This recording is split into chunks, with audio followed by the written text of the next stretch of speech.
Fala, nação rubro-negra, sou eu, Fabrício Lopes, aqui do nosso canal Resenha Rubro-Negra, trazendo para vocês as primeiras notícias desta terça-feira, dia 23 de janeiro de 2024. Nesse vídeo aqui nós vamos falar sobre a reviravolta no caso Léo Ortiz. Vamos falar também de Domingos Duarte. É claro que nós vamos atualizar vocês sobre a situação do libiano Aws Murrat, do Sporting Braga, que o Flamengo, como nós noticiamos já há quase uma semana, teve interesse na sua contratação. Teve, tem, vem, não vem. Olha, são quase 300 milhões de reais que o Flamengo pode finalizar em reforços só nessa janela. Lançamos hoje matéria no nosso jornal O Dia, onde eu escrevo mostrando tintim por tintim de todos os gastos que o Flamengo pode vir a ter nesta janela de início de 2024. Dá um pulinho lá, eu vou deixar o link aqui na descrição e no comentário fixado para você poder dar essa moral pra gente lá na nossa coluna do jornal O Dia. Bora mostrar pro dia a força da família VVP. Espero vocês clicando no link e dando essa moral pra gente lá. Mas o seguinte, nação, o Gabriel Barbosa, também conhecido outrora como o Gabigol, apostou com o Zico que neste ano de 2024 vai fazer 35 gols pelo Flamengo. Seria uma marca extraordinária que colocaria o Gabigol no topo dos artilheiros da América do Sul. Só para vocês terem uma ideia, apenas em um momento na carreira, apenas em uma temporada, o Gabriel Barbosa conseguiu superar 34 gols. Foi lá em 2019, quando chegou a 43 gols marcados. Depois disso, em 2020, foram 27 gols. Em 2021, 34 gols, quase que chegou nos 35.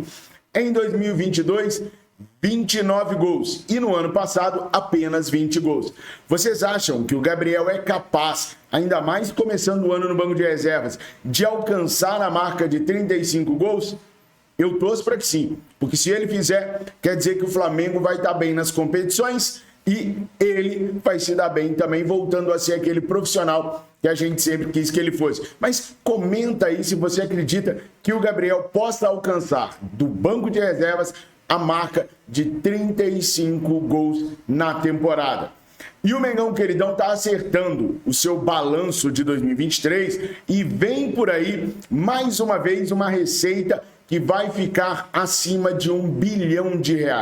Estima-se que o Flamengo vai divulgar aí no total 1,3 bilhão de reais em receitas. É o único clube na América do Sul com um balanço que tem uma receita acima de 1 bilhão, auditado por uma Big Four, ou seja, por uma empresa séria no mercado mundial e comprovadamente bilionário. A gente fica divulgando muito esses valores, mas não é porque nós, youtubers, jornalistas, queremos. O próprio Flamengo divulga esse balanço e os valores são impressionantes. É claro que quanto mais visibilidade a esse tipo de situação houver, mais dificuldades no mercado o Flamengo vai ter. Braz Spindle deve sair da Europa ainda esta semana, como a gente disse ontem para vocês. Só que o destino já está meio que traçado. Eles não vêm direto para o Brasil. Eles vão se encontrar com o grupo de jogadores do Flamengo e toda a delegação que está nos Estados Unidos. Aliás, a delegação do Flamengo teve folga ontem, mas hoje é treino em 2 períodos. Amanhã, idem, depois da manhã também, até chegar sábado, onde a gente vai enfrentar o Orlando City às 16 horas. Depois, lá no dia 30, o Flamengo embarca para Belém, onde no dia 31 joga contra a Portuguesa Carioca, lá no Pará. Bom, mas voltando no Marcos Braz e Bruno Spindle, eles adiantaram algumas conversas lá na Europa. Por exemplo, o caso do Al Musrat. Nós já havíamos dito para vocês há cerca de uma semana que o Flamengo teve interesse no jogador. Acontece que o próprio Sporting Braga está no meio de uma competição que pode levá-lo à conquista de um título em 2024. Pela 8ª vez, o Braga tenta chegar a uma final da Taça da Liga de Portugal. O jogo é hoje contra o Sporting. Se o Braga passar, dificilmente o Braga vai negociar o Al Musrat com o Flamengo. Isso porque conta com um jogador que está retornando de lesão depois de um mês parado para poder ajudá-los na conquista desse título. Agora, se o Sport vencer e eliminar Sporting Braga, 2 esportes, aí a situação do Flamengo pode ficar mais fácil. Agora, é bom também levantar 2 pontos. Primeiro, o Al Musrat se recusou a se transferir para o Olympiacos, onde Carlos Carvalhal, que foi por muito tempo seu técnico e é declaradamente admirador do seu futebol, está treinando. Porque o Al Musrat quer terminar a temporada com a equipe do Braga. Ele está avaliado também em 16 milhões de euros. O Flamengo tentaria a contratação do jogador por uma temporada com opção de compra ao término desta temporada. Al Musrat tem apenas 27 anos, é jovem e é caro para chuchu, mas chegaria no Flamengo com status para colocar o Eric Pulgar no banco de reservas. Apesar de não ser primeiro volante, ele é mais um segundo volante, que entra muito na área adversária, que tem um bom chute de média e longa distância, atua melhor, jogando mais livre de segundo homem do que de primeiro homem. Mas, como o segundo homem do Flamengo é o Nicolás de la Cruz, sobraria para o Eric Pulgar. E ele joga mais bola que o Eric Pulgar, pessoal, pode acreditar. Por isso é tão caro. Volante que custa 16 milhões de euros, isso é caríssimo. E por isso o Braga não deve abrir mão dele neste momento, né? Hoje, por exemplo, os caras têm que definir a sua vida. Se passarem para a final da Taça da Liga de Portugal, fica praticamente impossível a contratação do jogador neste momento. Vamos ver o que o Flamengo vai arrumar. O Flamengo se aproximou muito, pessoal, do Domingos Duarte. Isso porque o Bragantino não tinha intenções de negociar com o Flamengo a saída do Léo Ortiz. O Léo Ortiz adotou a tática inicial de pegar pesado com o Red Bull Bragantino. Chegou, inclusive, numa pré-eleição do treinador dos caras, a não se interessar por aquilo que o treinador estava falando, virando o rosto, baixando a cabeça, o que fez com que Pedro Caixinha o chamasse em particular para conversar. Ele disse claramente para o Pedro Caixinha que não tinha intenção de permanecer no Bragantino nesse ano.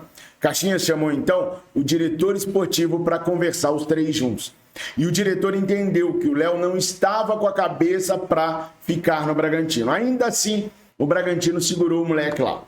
Bom, para evitar maiores rusgas, o Léo Pereira pediu para ser reintegrado ao grupo de jogadores. Isso porque ele queria amenizar a situação, adotar uma outra tática, já que a tática do confronto não havia surtido efeito, ele tentou fazer a tática da boa vizinhança. Bom, me deixa ser reintegrado, treinar de novo com meus companheiros, eu fico à disposição de vocês e vocês pensam com carinho na situação do Flamengo. Foi isso que ele fez. Ficou no banco de reservas na estreia do Bragantino contra o Santa Clara, contra o Água Santa, e entrou aos 31 minutos. Com isso, parece que ele conseguiu dar uma amolecida no Red Bull Bragantino. Isso e a situação do Flamengo está se aproximando do Domingos Duarte, zagueiro português também. Quando saiu na imprensa a história de que o Flamengo poderia contratar o Domingos Duarte, o Léo Ortiz ficou muito desiludido, muito decepcionado e frustrado e foi para cima de novo do Red Bull Bragantino. Desta vez, parece que a coisa vai surtir algum efeito. As informações que vêm do GE, através da Letícia e do Caê, são de que o Bragantino vai reduzir os valores para poder negociar com o Flamengo.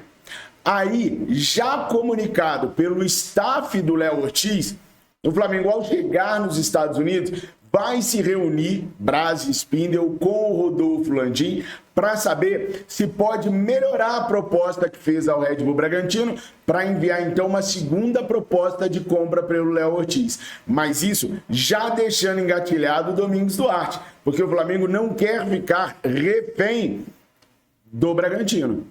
O Bragantino tenta esticar a corda, como bem dito no site do GE, para esperar alguma equipe europeia fazer uma proposta. Mas até o presente momento, nenhuma equipe fez proposta ao Bragantino e nem o empresário do Léo Ortiz está procurando nada. Léo Ortiz e seu staff querem o Flamengo. Então os caras não estão procurando ninguém. E a janela de transferências da Europa fecha, na maioria dos países, na sexta-feira, sem ser essa, a próxima, sexta-feira, dia 2 de fevereiro. Então, com um tempo muito pequenininho, o Bragantino começa a ver com bons olhos ceder o jogador ao Flamengo por um valor que o Flamengo aceite pagar. Então, nessa semana, a gente pode ter novidades, sim, sobre Léo Ortiz e também sobre Domingos Duarte, que sem zagueiro o Flamengo não vai ficar. A verdade é que o Flamengo não negociava mesmo com o Bragantino. E muitas pessoas divulgaram que o Flamengo desistiu da contratação do Léo Ortiz. E tinha desistido sim. Nos valores que o Red Bull Bragantino queria, o Flamengo tinha desistido sim. O Flamengo só voltará à carga se o Red Bull Bragantino abaixar os valores. Mas o Flamengo seguiu conversando com o staff do Léo Ortiz quase que diariamente, porque era o staff do Léo Ortiz quem estava responsável por lutar pelos valores junto ao Red Bull Bragantino. O Flamengo já tinha tirado o time de campo, tanto que já estava conversado com Domingos Duarte. Então, para ficar claro, pelos valores que o Bragantino queria, 12 milhões de euros, o Flamengo já tinha saído da parada, não tinha conversa. Já tinha acabado, encerrado, desistido. O empresário do Léo Ortiz e o jogador é que estão conseguindo convencer o Bragantino a trazer os valores para dentro daquilo que o Flamengo julga o ideal. Trazendo os valores para baixo, aí o Flamengo retomaria as negociações, como parece que vai acontecer aí nos próximos dias. Nós podemos ter essa reviravolta aí, com Léo Ortiz se tornando jogador do Mengão queridão. Gente, se o Flamengo conseguir concluir todas as operações de reforço que está tentando, o Flamengo pode chegar a uma marca impressionante de 300 milhões de reais em contratações. É claro que se o Flamengo contratar o Al Musrati, primeiro vai ser por empréstimo, mas depois o Flamengo o adquiriria. E aí seria parcelado.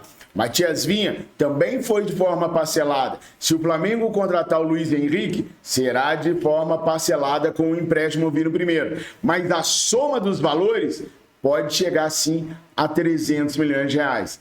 Eu fico feliz porque eu sou de uma época que o Flamengo não tinha 300 mil reais na conta. Não tinha talão de cheque e não tinha cartão de crédito. Agora, nós podemos nos dar ao luxo de ir lá no River Plate e contratar na base do cartão de débito, passando no débito, o melhor jogador atuando na Liga Argentina em 2023. É muito bom ver o Flamengo estruturado sem precisar se tornar SAF. Nação, vamos combinar uma parada? Faz o seguinte para mim. Dá uma olhada se você está inscrito aqui no canal, porque o YouTube desinscreveu muitos dos nossos inscritos. Tá? Beleza. Agora checa lá no sininho se tá marcada a opção todas. Essa opção te notifica de tudo que a gente lançar aqui no canal. Se não tiver, clica nela. Agora, aqueles 3 Cs para ajudar o pai, para ajudar o amigão de vocês. Compartilha para tirar a gente dessa bolha e fazer o canal crescer. Comenta e curta o vídeo. Vocês sabem que conosco a verdade sempre é dita. Doa a quem doer. Tamo juntos, nação. Obrigado por tudo, vocês moram no meu coração. Eu volto às 11 horas com o nosso Jornal VVP. Fiquem com Deus. Saudações rubro-negras.